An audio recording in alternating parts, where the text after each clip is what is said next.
attorney. She practices in estate planning and probate, and she's going to teach you a little bit about about what goes on here, both in Fort Bend and just in general. Go right ahead. Okay. So I'll tell you a little bit about myself. My office tends to handle a lot of family conflict. So whether that be some family law issues, or a lot of times family law as it correlates to probate and guardianship issues, special needs and Medicaid applications. But mostly my practice is about 60% litigation and 40% transactional. So most of the time I do this presentation, it's for attorneys, which is why I'm not going to read this to you. But what you are going to see, I teach a lot of lawyers who are learning how to do probate, and what you have in front of you is what I would tell them. So it's really tips and tools, really practical steps on what probate looks like. And so we're going to kind of walk through that, and then at the end I'm going to talk about estate planning a little bit, and then I'm going to let you guys ask questions all the way through. The goal for me is to help you walk away with information that's useful and beneficial to you. So please feel free to stop me. If you ask me something that's super way off base, I might just say, let's talk afterwards. But that's okay, because the goal, you came here to get information. I'm really hoping I can help you do that. My office is in Katy. I've worked with Andrew for a long time. I'm on the Law Library Committee here, so really do believe in the service that Fort Bend County is really blessed to be able to provide. You may not know that, but not every county has this type of availability. So these are your tax dollars at work, and it's really amazing that we can do this type of setting where you can just come and informally get information that's, hopefully quality. I know some of the other stuff today is quality, so. And that's my associate attorney back there. That's Dante, so she's kind of helping too, and y'all can chat with her if you'd like to. So let's kind of get started. That's me, and I might not be good at this. So this is really true. So one of the first steps to the whole probate in general is picking the right type. And does anybody know who Susie Orman is? Susie Orman? Mm-hmm. Yes. So she is like my frenemy. I love that she talks about probate. But Texas is one state that is, there are 4 states in the union that are really probate friendly. And so most people who come in my office, they tell me, look, somebody passed away, we need to do something, but we just really don't want to go through probate. We heard it's really expensive and it's really time consuming. And the truth is, it's really, really not. I would say the average probate case in my office is anywhere from 2 to 6 weeks.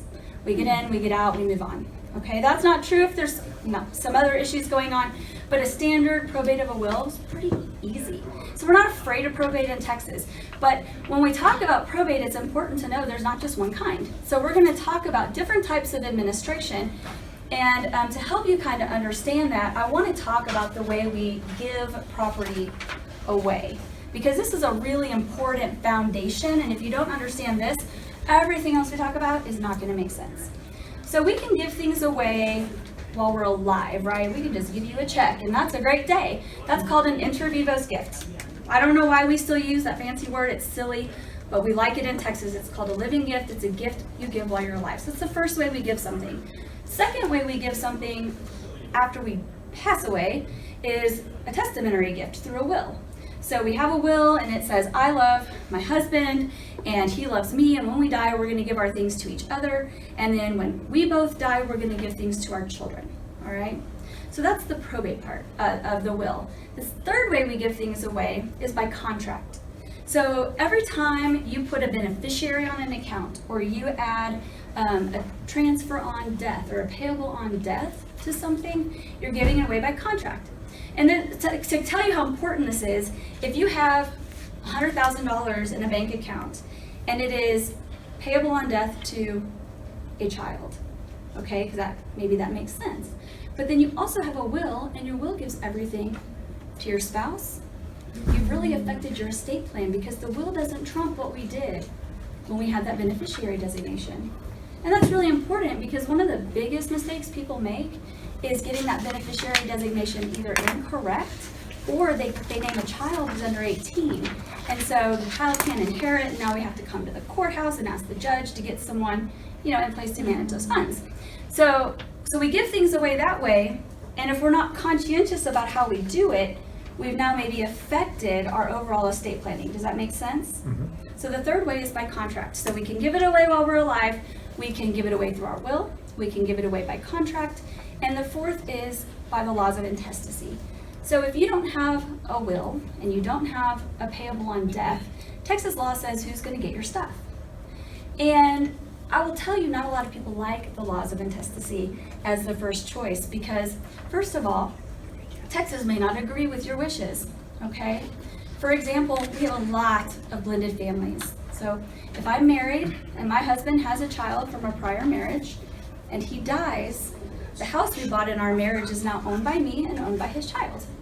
And a lot of people don't know that. And so when they die and they're married, a lot of people come to my office and they're like, but I'm the spouse. And it doesn't matter because Texas law says child is the beneficiary of certain community property. So the laws of Texas are going to govern what happens. And the process to get the law in place is actually the most expensive way to do it. So contract is very important, having a will is very important, giving things away in your lifetime can also be very, very beneficial. So we're going to talk about all those different things and the ways that we administer an estate. Any questions about that part? Make sense? Yep. Awesome. Okay. So here are the different types of administration. So when we talk about probate, you're going to see 7 whole different choices up here. We can have something, and I'm going to go through the list, but then we're going to talk about what they are. Okay, first we can have an independent administration. That basically means you have an administration and the court does not have to oversee it after someone's appointed to make decisions. Right? We don't have to ask the judge for anything beyond the initial appointment. Then we have a dependent administration.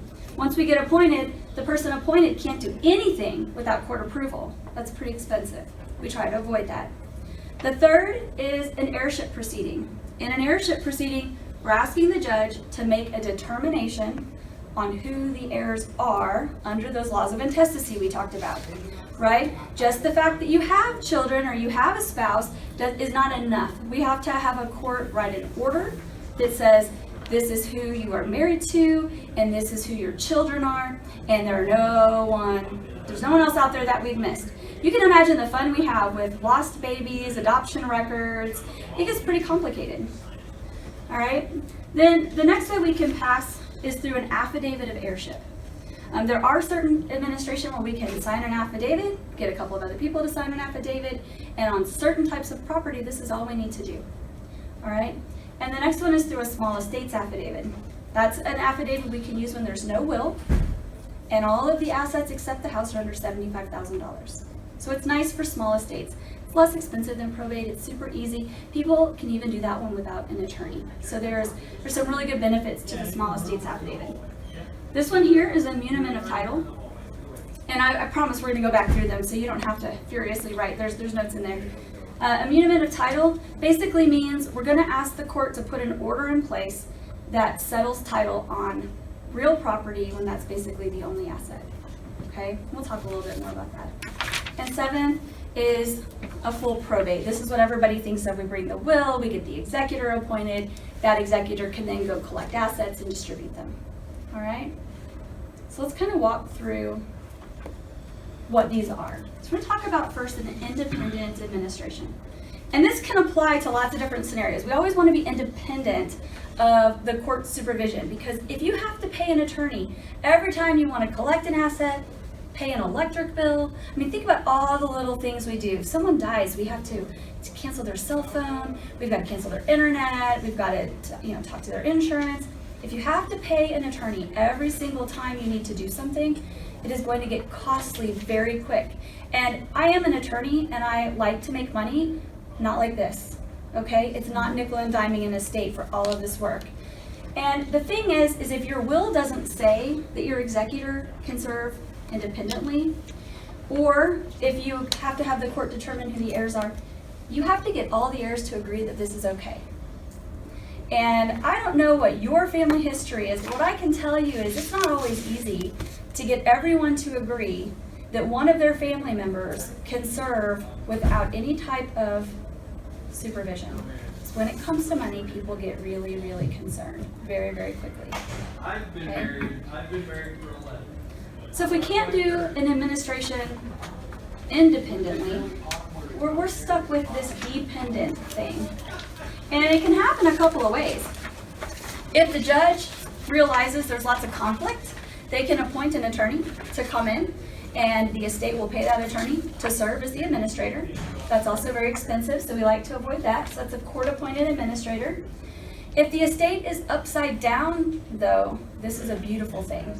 If the estate has more debt than credit, there are, and I'm not going to go through the laws with you right now, but there are laws that allow us to notice a creditor, to require them to do a very, very, very difficult to do, and almost no one can do it, response with the court, and then after a certain time, they're barred from coming back.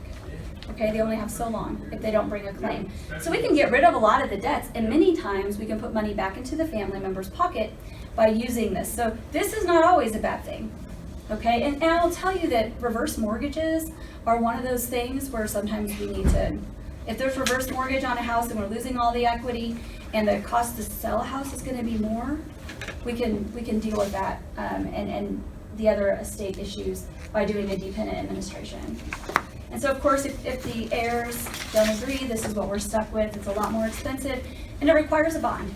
So I'm going to talk a little bit about a bond. If you have a will at home, you should look and see, especially if it's not a Texas will, to see if it says there's no bond required of my administrator or my executor, okay? The reason is because a bond, you probably heard this more like in the criminal context, right? Like you have to post a bond when you commit a crime and that's your promise to appear, and if you don't show up, we can cash in that insurance policy and use all that money to come track you down, okay? Well, a bond is kind of like buying an insurance policy. So what happens is all of the cash assets in the estate get totaled up. So let's say there's $500,000. That executor, the administrator or the executor has to qualify, their credit score has to qualify for a bond, an insurance policy for $500,000, and each year they have to pay the premium on that bond. And the premium is based on the credit score. And sometimes, I would say about 40% of people don't qualify for a bond.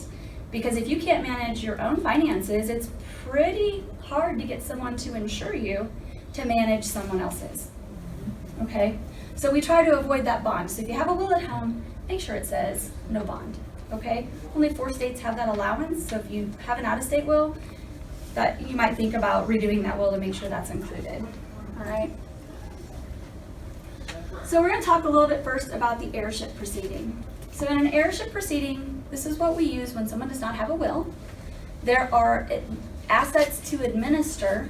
So keep in mind, if someone doesn't have assets, we don't need to do anything, right? We don't have to get an administration. We don't have to probate the will. So we're only talking about, is there a need to administer the estate? The answer to that is yes, there's stuff to clean up. Then we talk about these proceedings. So here we're talking about an heirship. We do this when there's no will. The court is going to determine who the heirs are, and again, that administration we've decided is going to be important. Second one is the affidavits of heirship. This is really common when the only asset is a house. So affidavits of heirship in Texas are kind of an interesting thing. A lot of people call my office, they're like, look, Dad died 20 years ago, Mom died last month, we've got a house, it's paid off. You know, we don't have cash assets to pay for an administration. We don't have things. So you always tell them, go to your title company, have them open title. If the title is clear, they will do these affidavits for you as part of your house sale cost. You don't have to pay a lawyer, all right? And they will be able to handle it for you. But if there's other stuff, it's not going to work. But here's the thing about affidavits of heirship. A title company is not required to take them for 5 years. And what an affidavit of heirship is if I'm deceased, okay? I don't like to kill other people, I just kill myself. If I'm dead, then I have children, then my children can all sign an affidavit saying, my mom is Carrie Graham, and she was married 1 time to our father, or 5 times to different people, whatever the case may be. And her children are these 3 people, and they're all above age. She died without a will. They sign it in front of a notary. Then they go get 2 people who's known me for a long time through my childbearing years to sign an affidavit as well. We knew Carrie Graham. We know she was only married 1 time, and it was to her husband, and these are her children, and they're the only heirs, and there's no children out there that we're aware of except these 3. We file them with the real property records, and we're done. After 5 years, the title company has to accept that. Whether or not they accept them sooner than that is up to the title company. So I will tell you that title company shopping is really important. One title company may not do it, another title company may, okay? And having a title company that has full-fledged attorneys in it, not just like a fee attorney, they're really good at this. And they can save all the cost of lawyers, right? This is only if there's just a house. Only if there's just a house. bank account in the house, you can't do this. Well, if there's a bank account without a beneficiary designation. So a lot of times there's a bank account, but maybe it's jointly owned with someone, or there's a payable on death. So if that's in existence, then you're still good because you didn't need to administer the bank account.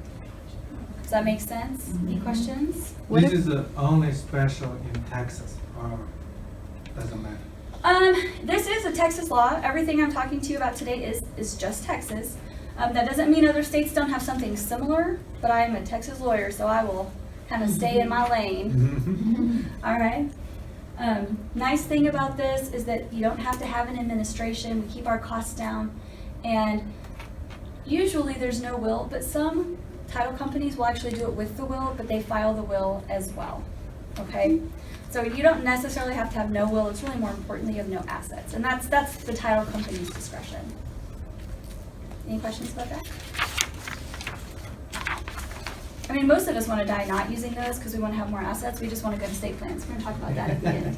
The goal is not to, well, I don't know. My goal might be to just leave no money and go on vacation until I'm gone. The next one is the small estates affidavit. So this is like not as easy as the affidavits of heirship we just talked about, but it's way less work than a traditional probate. Certainly way less work than a full-blown heirship where the court has to do so much. So in a small estate affidavit, the first thing you have to know is that you cannot have a will. You cannot lie about having a will. You just have to legitimately not have a will. So my loved one didn't have a will. If you're in Fort Bend County, there's forms online. So that's nice. Another nice thing is you don't really need a lawyer for this one.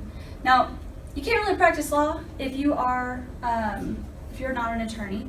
But I think in Fort Bend County, if you are the only beneficiary, like a spouse or something like that, they will do this let you do this without an attorney.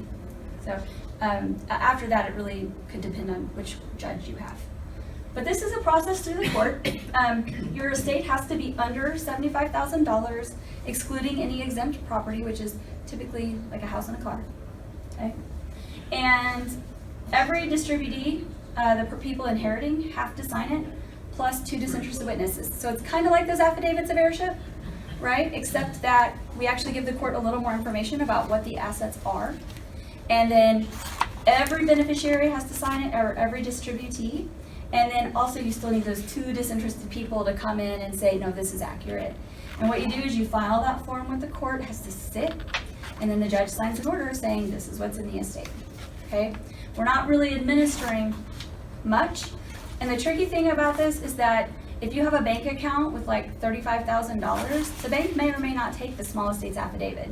There's no requirement because there's no determination by a court that what you said is accurate. The court is just approving what you've presented.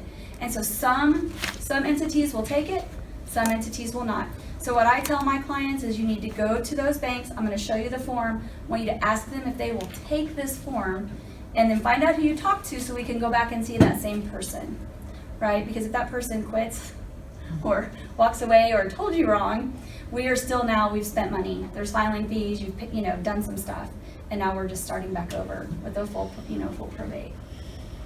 And then you can't do this for 30 days until someone's passed. Any questions about that one? Okay. And the last one we're going to talk about is a probate when there's a will and there's a need to administer the estate. And we're going to take that will to the court. So I'm going to talk a little bit about the will. And I think a very common misunderstanding that I see is a lot of times people will say, but I wrote a will. Why do I have to take it to the courthouse? And people get frustrated because it becomes public record. It was filed with the court. Anybody can see it, right? And why do I have to pay money? They left a will. Isn't that the point? It's really not. So what a will does is a will nominates someone to serve, and it tells us what your last wishes were, right? It's called a last will and testament. And when you have that will, what the judge does, the judge is going to agree that you are qualified to serve, okay? They're going to review the terms of the will. And then they're going to authorize you with a letter from the court that says, hey, this person can go touch every asset their loved one owned. And that's really important because if I just take a will to the bank, they don't know if that's a valid document. They don't know if, Carrie Graham really signed that. And people forge it. This is not uncommon. Every day people walk in my office and they've lied, they've stolen, they've cheated. So, as I will tell you what I tell a lot of people is that laws are never here for the good people. Okay, they're here because some people are just very, very, very naughty, and that's just the truth, right? That's a And very good so way to because put we it. have naughty people, we have the probate process. And the banks and the entities that you deal with, they feel so much more comfortable when you have a letter from the judge saying, you are authorized, you are appointed, right? And then that person now can go do everything they need to do with that letter from the court. And so probating the will is a really important step.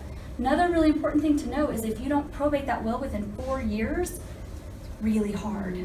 Okay, you have 4 years. And if you're appointed as the executor and you don't probate that will within 4 years, you have personal liability, so you have to be super careful. All right? Your duty, if you don't probate it, maybe there's no reason to, your duty is to put it on file with the county clerk. Okay? We don't think we need to probate this will, and so we're going to put it on file with the clerk. So if a creditor comes back, if there is, a mineral interest inherited, anything like that, we now have protected ourselves as the executor, put it on file, and now we can come back in good faith, say we didn't know. Now we have something. Now we need to talk about, those next steps. And then no bond as long as your will says that. So the executor can also be a beneficiary? Yes. Commonly, that's usually the case. Okay. And the executor has a very strong fiduciary responsibility in Texas, not to just look out for their interests, but to protect the interests of the beneficiary. And this is, in my opinion, this is where picking a good attorney comes in, because I've got a situation right now where the executor went and cashed out all the stocks. And when you cash out stocks, you have a big problem. You have a big tax problem. Now the estate owes taxes.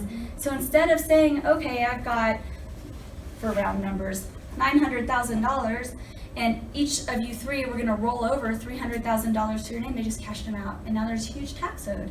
Now that executor has some liability for that choice. And so having a good attorney is going to be important because they should be able to protect you. And to be really clear, the attorney is representing you, not the estate. They represent you in your capacity as the executor. And that's another common misunderstanding, is the attorney doesn't represent the estate. They represent that executor, unless they are the executor. And some of us get appointed to serve as an administrator and executor, and then it's a little different. But the attorney really represents that person. So if you're involved in a probate situation in your family, and you're also talking to this attorney, keep in mind, they don't work for you. They don't work for the estate. They work for that applicant who's applying to be the executor, or they work for that person who's been appointed. Does that make sense? So understanding the role is important. How does typo or typographical errors, work in a will? For example, I have a will that was drafted years ago. I know I need to redo it. And I was looking through it recently when I signed up for the class. And throughout the will, it refers to my wife. So, I don't have a wife. I have a husband. right. And we're still married. No, which is fine. Commenting on that is just truly a typo. Yeah. But throughout it, it says, Sudi Patel gives to her wife, through the whole will. It's just a typo. It was probably a bad cut and paste job by whoever did it 10, 15 years ago, who was a lawyer, but we won't say her name. So anyway, does that really matter when you go to probate? Because they know that my husband is a male. I have a marriage certificate, or do I need to redo that whole part of it? So, Or can I just line through it? no, you cannot Okay. interlineate on your will. Like initial it and put his everywhere? You can't. Okay. Don't I don't know, I'm interlineate on your asking. will, because Okay. when you start to interlineate, you affect it. We don't want to do that. Even for pronouns? In your case, that is probably no big deal because he's named as who he is. Yeah, his real name is in there, but then Right. in the body it says my wife.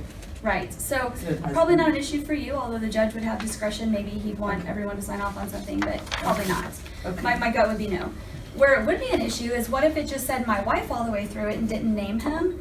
Oh, And then we have to bring a reformation before the court to say, Judge, this says my wife, it was an accident. And I've done a couple of reformations, and what we do is we try to grab that drafting attorney and get their records so we can prove it. Because I've had cases where the residuary clause was left out, and it says, if I give, there's nothing that says I give all the rest of my estate to X. It'll say my house goes to my 4 kids and my Charles Schwab account goes to my 4 kids. But when someone dies, they have other things like vehicles and other investment accounts or an inherited IRA. And there's nothing in the will that says, and everything else I give to my 4 children too, right? I've had 2 cases this year, well, 2019, 2 cases where the residuary clause was left out. And so we had to subpoena the attorney, subpoena the file, get into court, and ask the court to reform the will. And that happens too, like on names, similarly named children, things like that. Or sometimes people put like long, people from Mexico sometimes have really long names, and they're sometimes incorrect. And so a reformation is another way to get that done. They're not super hard, but it's an extra step. So worth fixing on the front end. Worth fixing. So should fix that now. I mean, you know. While I'm still The goal alive. is not to die, but yes, fix it for sure. I have a question. Yes, ma'am.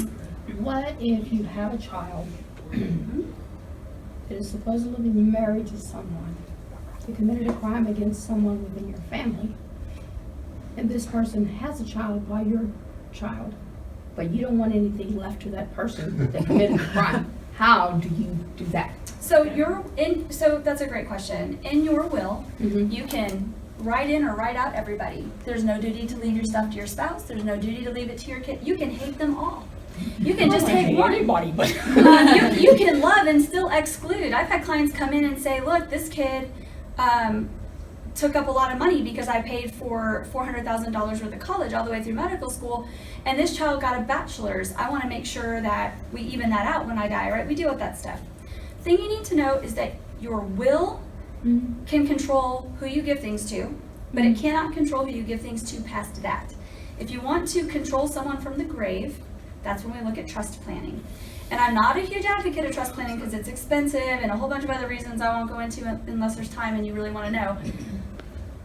But a trust is a way to control your children after they die. If you need them to marry Jewish or, I mean, whatever it is, you can do it in a trust. But in your will, we don't let you reach back from the grave and control beyond those distributions. Unless you have a minor child or a special needs adult, and then we do some trust planning like in your will. yeah, it's kind of sticky. But, yeah. It's a little sticky, but I mean, it kind of makes sense. Yeah. You have a question?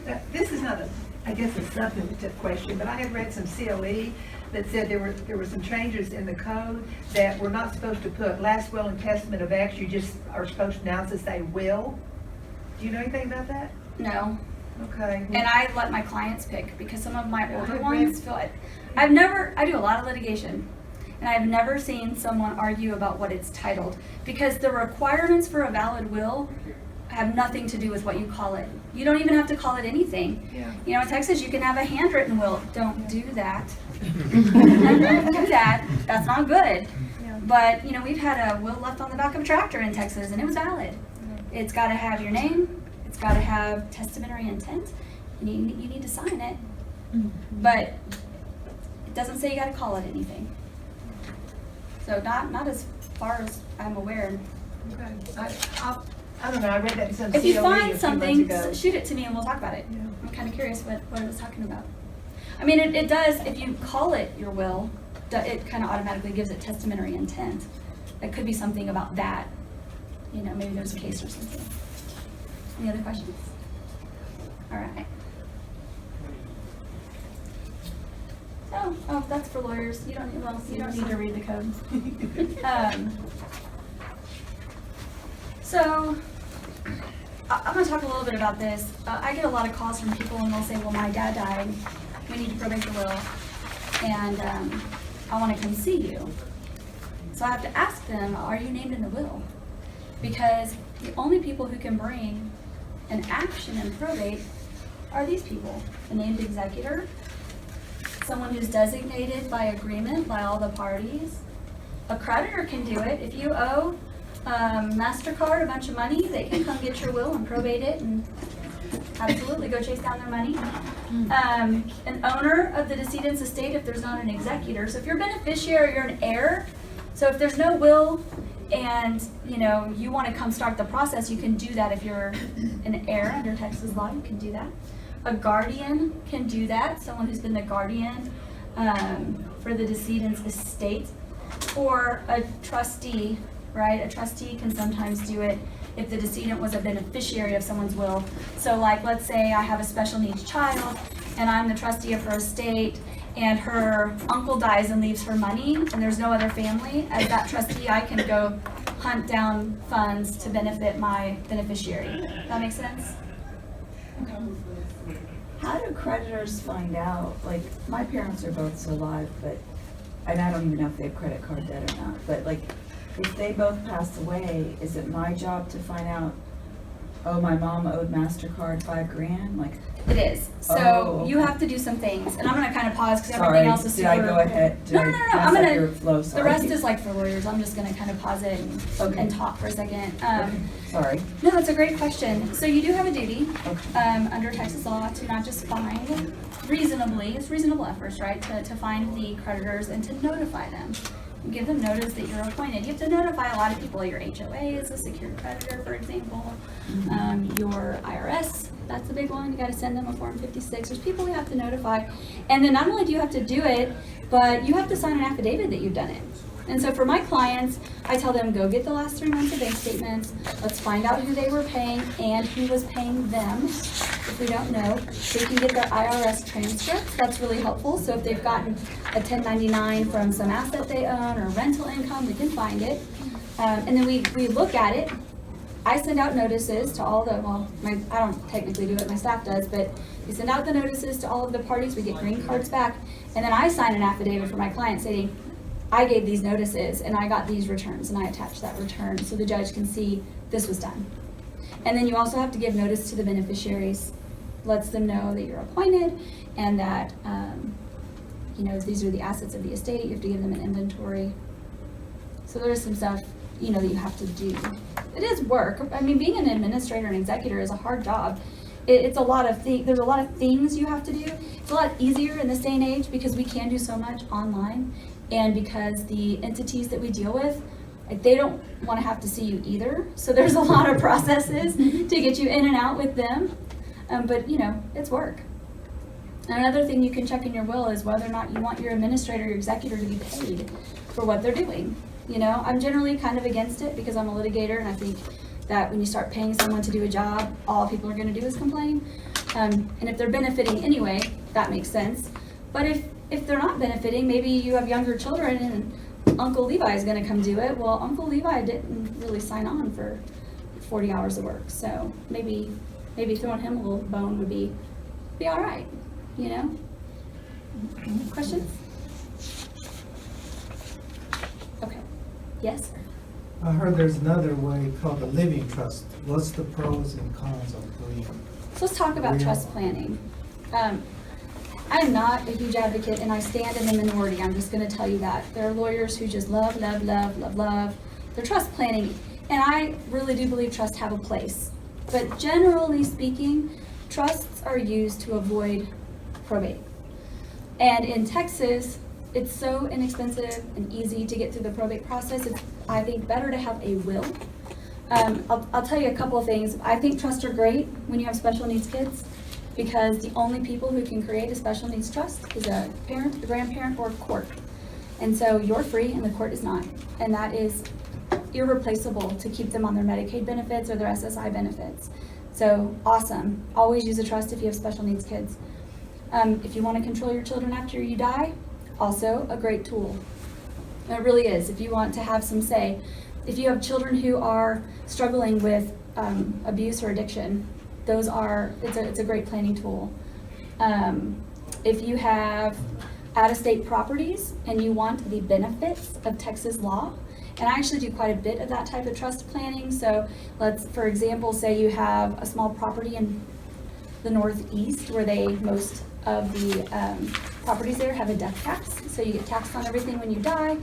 And so if you want to avoid that, you can make your Texas trust the owner of that property and avoid some of those things. So having out-of-state properties is great. Also, mineral interest, trust planning can be really useful. So with all those great benefits, why would I say I generally don't love them? The reason I generally don't love them is because I've had too many cases where we lose a trust document and they're located pretty much nowhere, which can actually happen to a will, but at least with a will, we have some other ways we can get your stuff done. With the trust, if you put everything in the name of the trust and then I can't find your trust document, we're kind of up that big old creek and no paddle to get back, right? And this happened to me as an attorney. I had a client actually name me as a trustee and not tell me. So when the bank said, hey, guess what, you're the trustee, and I said, what? That was awful. So I didn't love that. And also, I think more importantly, trusts are taxed at a different tax bracket than a person. And so the overall cost, depending on what's in it, you might spend substantially more money managing a trust than you ever would, for just having an outright distribution. So I'm a fan of testamentary trusts. My wills always have a optional trust for special needs children, saying, hey, look, if anyone who inherits under my will is gonna, by the IRS definition, is special needs or disabled, and they're getting any type of government benefit, and this inheritance would affect those benefits in any way, here's a trust for my loved one, so that you don't have to go try to get a court to create it. It's there. You can elect it. And when you probate my will, already in place if we need it. The other thing that I put in all of my wills is a contingency trust. And it's a contingency because the trust is only put into place contingent on the age of the minor. So my kids, I have children who are pretty far apart. They're 22, 20, and 8. They're in all of these little recordings too, which makes them so happy. But my kids are still young and stupid. I mean, I love them. They're wonderful. But they're not married. I don't know what that's going to look like, right? They're likely to get divorced.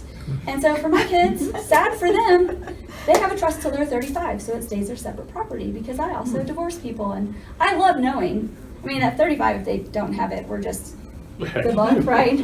But I love knowing that if it's in that trust for them, that contingency trust till they're 35, if they get married, because I'm not super old, I have a lot of life insurance, they're going to get some money.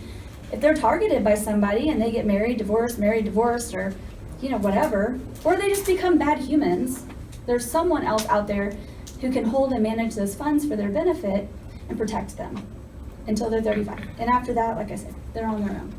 So that's kind of the trust explanation. So, did I answer? Yeah, Okay. thank you, good answer. Yeah. So, sorry, the in the wills, it has like trust language. Mm-hmm. But this is really a dumb question, but what funds the trust? You can have the all the wills say, I hereby set up a bypass trust. There's all these words, I don't even know all of them. But what funds the trust? What makes it actually? Like a valid trust? Yeah.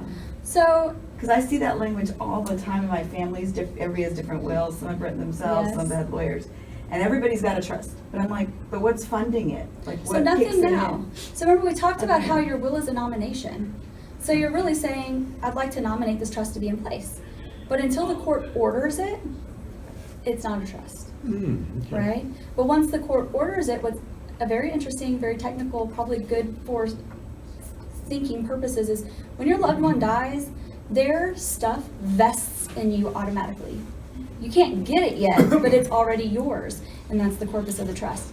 So it's that beneficiary's already, the court orders the trust in place, and that's the corpus of the trust. There's not actually a bank account number associated with the trust. Correct. So the executor then, or the administrator now has a duty To go do those things. Okay. Right. I'm sorry, I know that's real basic. And that can include things like getting a tax ID number, because now the trust is a person.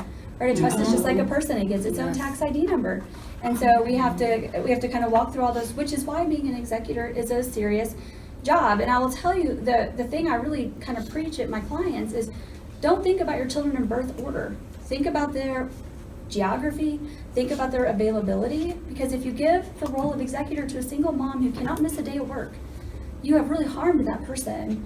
Do they have the mental capacity to go handle these very complex things, to be patient, to call AT&T and sit on hold with every single thing you own to get it all canceled. This is not an easy task. It is not for the weary. And your oldest son might be amazing, and that might be who you really wish you could appoint, but they just can't do it.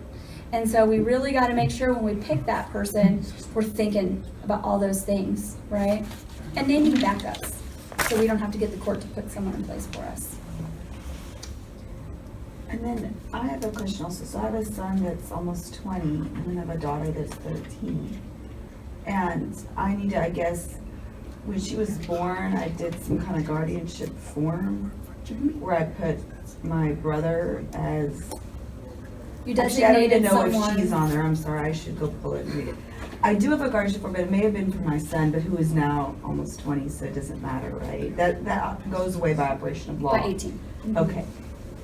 But for my daughter, I was thinking, since she still has 5 years till she's 18, just in case, you know, I die in a car accident tomorrow, I should probably put my son as her guardian, because I trust him to do it, and he's a stable mind and all that. So, and again, I'm so sorry, it's a dumb question, but like, when I draft that, am I saying that Dylan is now her guardian, like to raise her, or to take care of her money that she's inheriting? So Is it like a, it's not the same, okay, that's what I'm asking. right? So when you designate a guardian of your minor children, that is a document, right? We love those documents, by the way, because those documents can go in your kids' school folders. And then if something happens to you, we're not trying to vet your family members through CPS. We're kind of avoiding the system, so those letters are great. They also, Texas will really honor who you say you don't want to be your guardian. And so that's great, but that's on their person. That's who's gonna be their pseudo-parent when you're not here. Okay.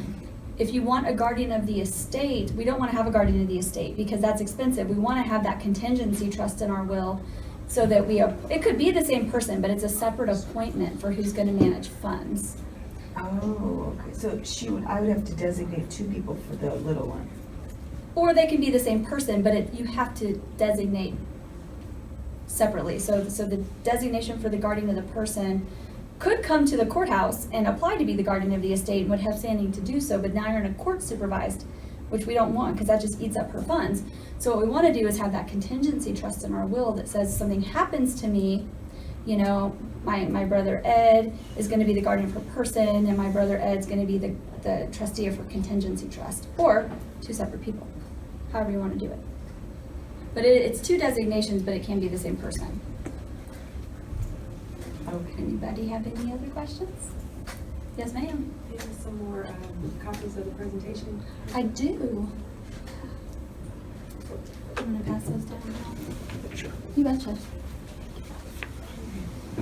Well, it is right at about an hour, but I am happy to answer questions if you have them, so you guys tell me. I have one last question. Bet. In your will, you name an executor. Now, we're all getting older. Should you name an alternative executor if that person is not able? Yes, I'm actually a huge fan of 3 or 4 backups because it can be that people's situations change. Someone gets sick. And if we don't have that in your will, if we don't have a backup, either all the beneficiaries have to agree or we have a problem and we have to go down that dependent. Remember that dependent path where we have to ask the court for everything. So it's really important to have lots of backups. And then since I have maybe a minute and a half, I'm actually going to talk about something I'm super passionate about, which is your financial power of attorney. This is a really important document because as much as all of your stuff is very important, you're dead when we deal with your will, right? While you are alive but incapacitated, this is probably the bigger part of my practice in litigation, the stuff that happens. People have bad powers of attorney, forms from the internet. I mean, powers of attorney are really, really important, and they need to address really specific things, and they need to be extremely clear. And so having a good power of attorney is important. So if you have one already, go home and look at it. You should look for a couple of things. First of all, did you name backups? Second, is it a durable power of attorney? Does it endure past your incapacity and disability? Third, is it current? Because we had a lot of changes in 2017. And here's the thing. we never really had a law in Texas until recently that says anyone has to accept the power of attorney. And the problem with the power of attorney is it can be perfectly valid, but if you drafted it or an attorney drafted it and they did not know what all banks require and title companies require and all these things, you can have a perfectly valid, useless document that no one will accept. And that's a problem because now we're getting a guardianship and we're spending thousands of your dollars on court costs and not on you, and that's bad. Yeah. Okay, we don't like that.